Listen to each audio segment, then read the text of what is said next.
Live from the Ball State News Center, this is NewsLink Indiana in high definition. Welcome to NewsLink Indiana. I'm Tony Sandlaben. And I'm Olivia McClellan. Thank you for joining us. The Delaware County Treasurer, accused of repeatedly mishandling public money, has pled guilty to one of the 47 criminal charges filed against him last April. This morning, 51-year-old John Doerr accepted the terms of a plea agreement of a Class D felony. The charges allege that he violated state law by not depositing money within 1 day of a business receipt. He was sentenced to the 3 days he already spent in Delaware County Jail. The remaining 46 charges were dropped. Doerr also admitted to another suit that was filed in April, claiming there were continuing and pervasive instances of nonfeasance by the treasurer. The three infractions included failure to follow the directions of the state examiner, failure to keep accounts as directed, and interference with the State Board of Accounts examiner. Doerr was first elected to office in 2008. The Indiana House of Representatives voted on a bill today that, if passed, would repeal the common construction wage. The bill focuses on wages that are paid to construction workers on public projects like schools and prisons. The Indiana House voted 55 to 41 for the bill that would repeal the local boards that set current rates on wages for public projects. Supporters say it will reduce the cost to taxpayers on any given project. Opponents say it will also reduce the quality of the work and save little. Muncie hopes to attract more businesses by closing railway crossings in the center of downtown. Reporter Nick Ciano has more. A proposal to reduce noise pollution in the downtown Muncie area by closing railway crossings has been met largely with approval. Director of Downtown Development Vicki Veach says that though the plan has been considered for years, the current administration's relationship with the railroads was the necessary catalyst.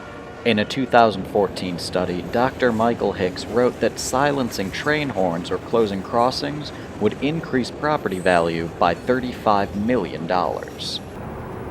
But not all business owners find the current quiet zone appealing.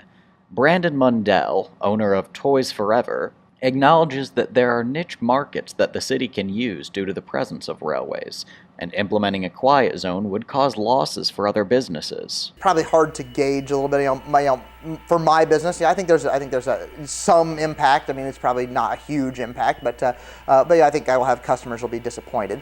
The other local business that comes to mind right away is a lot of those actually train watchers are also photographers, and so they probably patronize Jack's Camera Shop just a couple of blocks from here, and so that may change for them. Again, may not be a significant portion of their business, but I think there's something to be made of that. And then beyond that, those people that come into town, they are going to eat somewhere, and maybe some of them stay overnight. So there might be more of a tourism impact that again I can't measure real well, but I think there's a little bit.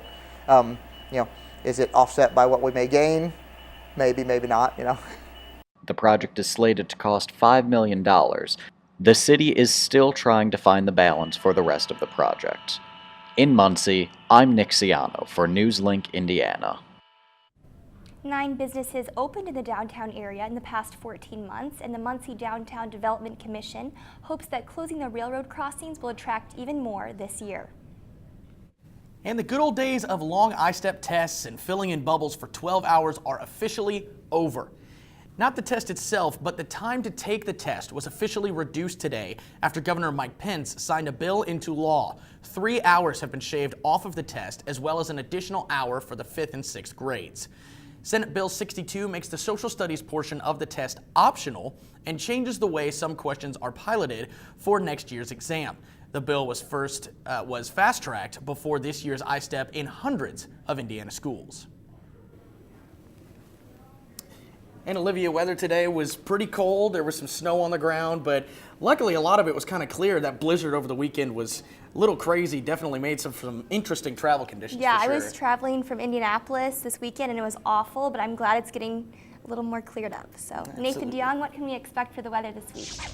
Well, definitely not snow for the overnight forecast, but we are tracking some snow in the long-term forecast. Looking at the last 14 hours outside at McKinley and Riverside, you notice that all those conditions that you guys explained were right on for today's forecast. We had that nice sunshine, but really didn't heat us up at all.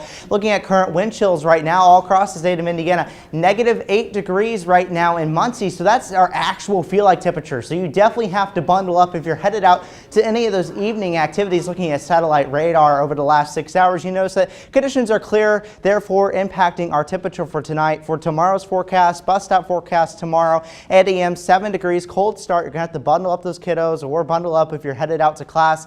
3 p.m. when they get out, 23 degrees. But we're looking at our headlines. Wind chill advisory in effect for tonight. Frigid temperatures return for our forecast. And then tracking your next chance of some snow coming up, all in my complete forecast. An 83-year-old man died earlier today in a house fire in Selma, Indiana. Charles Clairday was pronounced dead at the scene at his home on Jackson Street. Liberty Township Fire Chief Randy Reed said the house's roof was engulfed in flames when fire trucks arrived. Firefighters were still spraying water on the smoking remains of the house more than 5 hours after the blaze was reported. A cause of Clairday's death will not be determined until lab tests have been completed. Daniel Garanzik was charged with a Class A misdemeanor carrying a maximum 1-year jail term 2 weeks after an August 6th raid that saw his animals seized by city police and Muncie Animal Shelter employees. Garanzik housed more than 600 pets in a North Granville Avenue storefront. He is asking that a jury determine whether he is guilty of animal cruelty. Some of the many animals found in the building include 541 mice, 29 rats, a foot-long alligator, and 78 dead mice were also recovered. The storefront was reported as being very dirty, and some of the animals didn't have access to food or water. In late November, a disposition hearing was scheduled for December 2nd, but that hearing apparently was not held. Garanzik's defense attorney Michael Kirk has since requested a pretrial hearing now set for Thursday.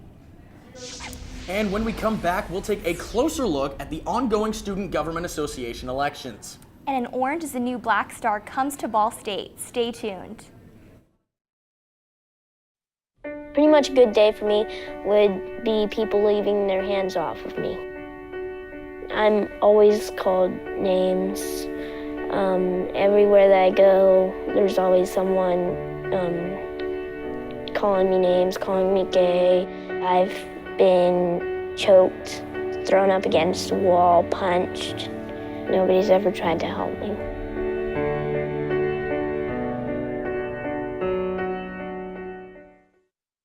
From the Ball State News Center, you're watching NewsLink Indiana in high definition. The Student Government Association elections are underway. Voting started this morning. NewsLink's chief SGA correspondent Payne Horning is here with more. Payne, thanks for joining us. Good to be here, Tony. Thanks for having me. And after 2 weeks of campaigning, we're finally in the final stretch. Voting is taking place today and tomorrow. All right, Payne. Well, let's review a little bit here. Who are the 3 slates in this election, and what offices are they campaigning for? Sure, Tony. So what we have are 3 slates this year compared to 2 last year. BSU Cardinal Direction is one of those slates. They're campaigning on a dead week, which would cancel out all exams and big tests the week before finals. Indiana and IU and Purdue already have this. Then they're also campaigning on a brighter Muncie, which would mean working with the city to put lights around dark areas surrounding campus. There's also Ball State Atlas. They're working to extend dining hours in some facilities and also working on extending the ad drop period.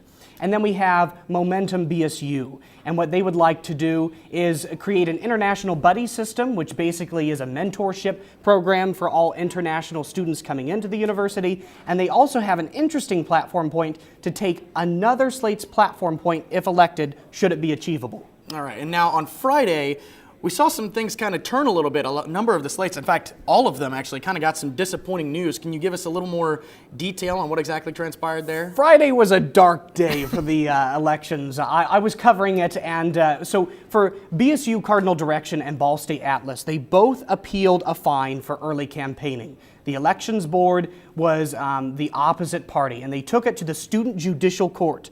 The judicial court said, sorry about you, but you're losing this one. They upheld the elections board fines for $50 apiece for both Ball State Atlas and BSU Cardinal Direction for early campaigning. But the worst day of the news came for Momentum BSU. Their vice presidential candidate, Banu Dustova, broke the attendance policy for SGA Senate. She's currently a senator in that group.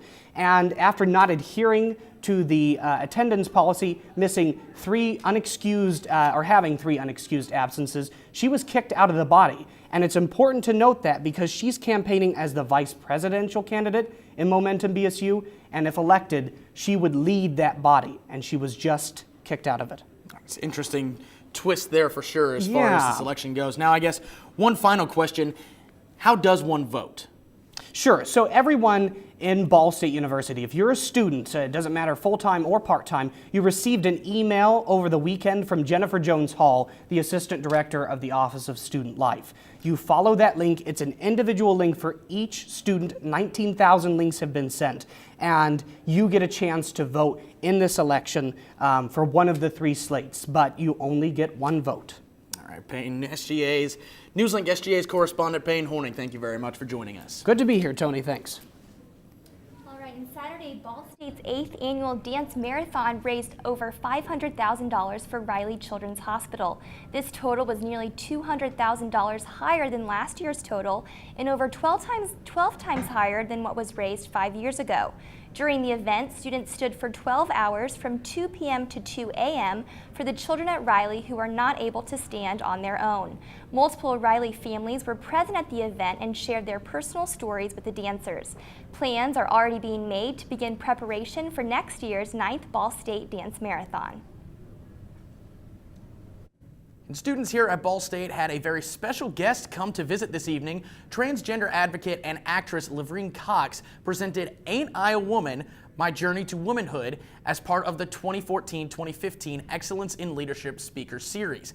Cox is a critically acclaimed actress who currently plays the groundbreaking role of Sophia Bursett, who is an incarcerated African-American transgender woman in the Netflix original series Orange is the New Black. Lavreen is the first trans woman of color to have a leading role on a mainstream scripted television show. Cox has taken her empowering message of moving beyond gender expectations to live more authentically over the country. Last night was the 87th Annual Oscars Awards in Los Angeles, California. Many of the winners had statements to make in their acceptance speeches. Caitlin Ewing has more on the awards. Last night, the star-studded Oscars were all about speeches with a purpose. I decided to go out onto Ball State's campus to find out which speeches were the Ball State students' favorites. I thought at the beginning on the red carpet, Benedict Cumberbatch handled it extremely well, and he was talking and he was very enthusiastic, but he also made a point to talk about his family and include them, and I thought that was really great. I would have to say, because I'm an equal opportunity person, I would have to say that the three best were, I believe her name is Patricia Arquette about equal pay, and then Julianne Moore's about Alzheimer's disease was pretty awesome, and then Graham Moore's about being different. I think he said stay different, stay weird. That one was probably my favorite. That was so awesome. It was really well done. Favorite speech, honestly, Julie Andrews when she was congratulating Lady Gaga on the tribute to The Sound of Music, because I think she did wonderful. This has been Caitlin Ewing in Muncie, NewsLink, Indiana. And coming up, will we get any relief from this cold? I certainly hope so. We'll be right back with your NewsLink Indiana weather forecast. Stay tuned. The next 30 seconds can save you a lot of money. Just do your laundry in cold and stick to full loads. Auto-sleep your computers. Plug your gadgets in a power strip and switch it off when you're done. Headed out? Turn back your thermostat by 10 degrees. And drive sensibly. The more energy you save, the more money you save. Find other great tips at energysaver.gov. Ball State News Center. You're watching NewsLink Indiana in high definition.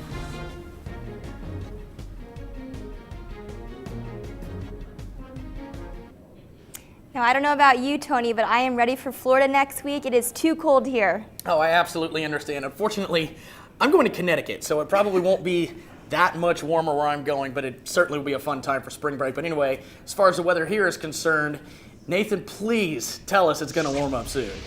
Unfortunately, I do not have a solution for that right off the bat. Currently outside 2 degrees with those dew points at -5. It feels like -8 degrees. So if you aren't bundled up, you're definitely running the risk of suffering from some frostbite tonight. Highs all across the state of Indiana today. We felt those cold temperatures, 14 here in Muncie, but places like Terre Haute, 18 degrees, Bloomington, 20 degrees, a little bit on the warmer side, but the temperature change map shares a much different story. 13 degrees colder in Kokomo, 14 degrees colder in Muncie, 18 degrees colder here in Bloomington. Looking at satellite radar, you notice that we have these light blue boxes popping up across the state of Indiana.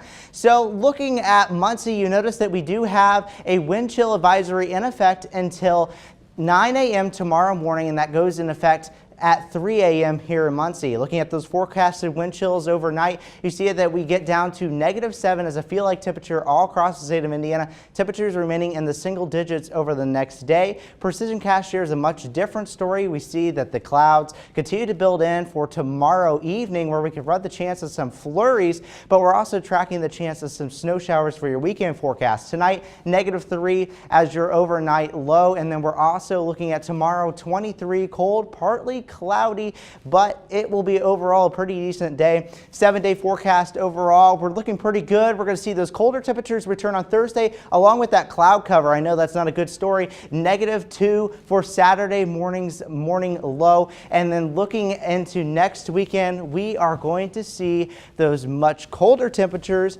but we're also tracking the chance of some precipitation to return on Saturday. Not the story everybody wants to hear, I'm sure. Yeah, you know, precipitation is precipitation, I suppose, but thank you very much for that, Nathan. And coming up after the break, Robert Connett will have NewsLink Indiana Sports. Don't go anywhere. Here's to the things that can keep us safe. Those we use all the time with hardly a thought. Those that are silently standing by to save our lives. And now, those that we carry with us everywhere we go. Many mobile devices will now bring you wireless emergency alerts, real-time information directly from local sources you know and trust. With the unique sound and vibration, you'll be in the know wherever you are. From the Ball State News Center, you're watching NewsLink Indiana in high definition. Hey, welcome back, ladies and gents. I'm Robert Connett with NewsLink Indiana Sports. To simply put it, the Ball State men's basketball team is struggling. Over the weekend, the Cardinals were at Central Michigan trying to avoid a program record 12th loss in a row.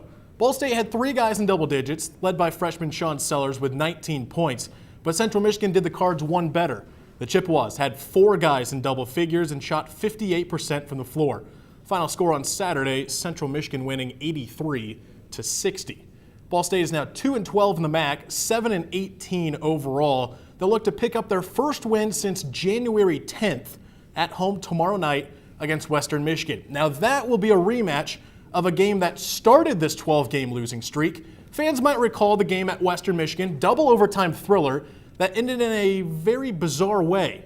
Our own Peter Hood caught up with Coach Whitford earlier today to talk about that game at WMU and tomorrow's rematch. The last time Ball State and Western Michigan played in a men's basketball game, it ended like this. Defensively, Richie throws it up and missed it. Wow! Yeah, it's going to be. I believe that's going to be a basket. Yep, that's going to be a Western Michigan win. It was a really hard-fought game. I thought, I watched it last night. Great college basketball game. Just both teams competed. Ball State came into the game 2-0 in conference play. But after the double overtime loss in Kalamazoo, the Cardinals haven't won a game since, a program record 12 straight losses as they welcome Western Michigan back to town tomorrow night. This is that moment that every season goes through, every team goes through with it. But what it really is a test of your character. It's a test of who you are, what you stand for, because quitting is a habit and fighting is a habit too. Despite the 2-12 conference record, Ball State plays 3 of its final 4 games in the regular season at home, Coach Whitford and his staff are confident that they can get some momentum going heading into conference tournament play. There are certainly games we can win here down the stretch, but what's incumbent upon us is even above and beyond, bigger than winning and losing, is competing to the very best of your ability every single time you step on the floor. In Muncie, Peter Hood, NewsLink, Indiana. It'll be $1 hot dog night tomorrow night for the game, so be sure to head out to Worthen Arena. Tip-off again is at 7 p.m. This past weekend treated the Ball State women's basketball team a little bit better than the men's, but it wasn't easy.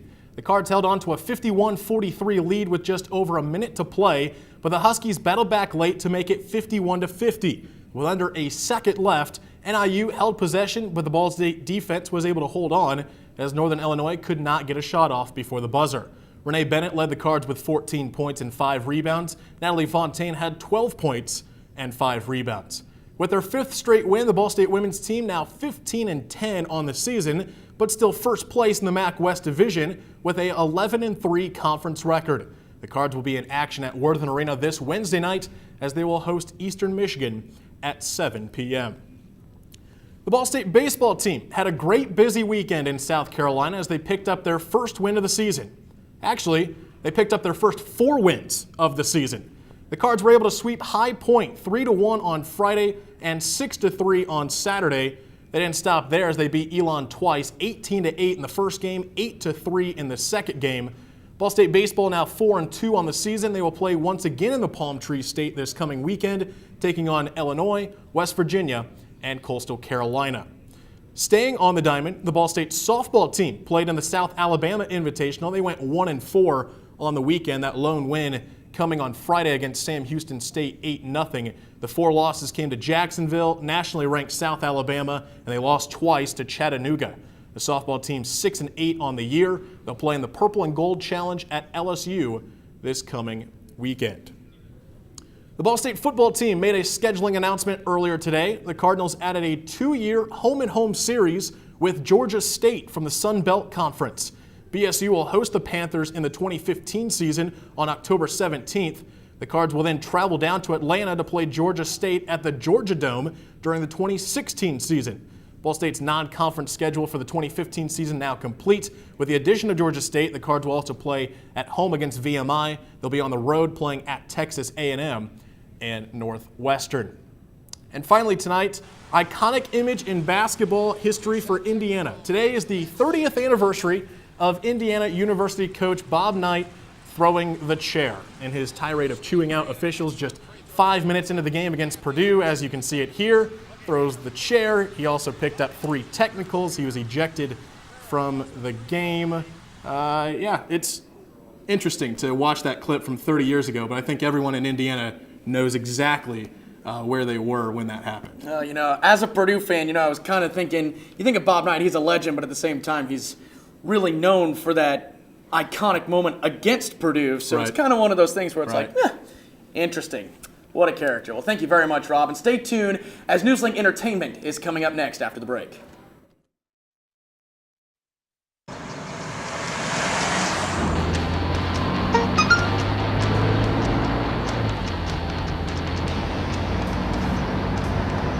The average text takes your eyes off the road for nearly 5 seconds.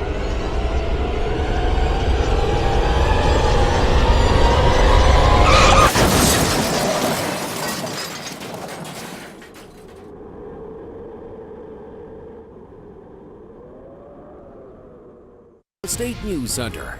You're watching NewsLink Indiana in high definition. Welcome back to NewsLink Indiana. I'm Lindsay Ross with your entertainment news. Yesterday, Joan Rivers was not included in the Oscars Memorial Tribute. Others who passed within the last year, such as Mickey Rooney and Robin Williams, made the list, as did other well-known individuals such as Maya Angelou and Gabriel Garcia Marquez. Fans of Rivers took to social media to express their disappointment. The Academy responded to fans by saying that Rivers, along with many other people, did not make it into the broadcast version of the memorial, but is featured on the Academy's website. Rivers died September 4th at the age of 81. While awards were being announced at the Oscars in Hollywood this past weekend, the Indianapolis Star was giving out their own awards. The event was called the Hoosiers Oscars. The awards were chosen by a panel of 13 judges, all local to Indianapolis. Their job, to select the best movies that have been produced in Indiana. 25 movies made the cut, including Rudy, Rain Man, and Hoosiers. That's all for tonight. For your entertainment news.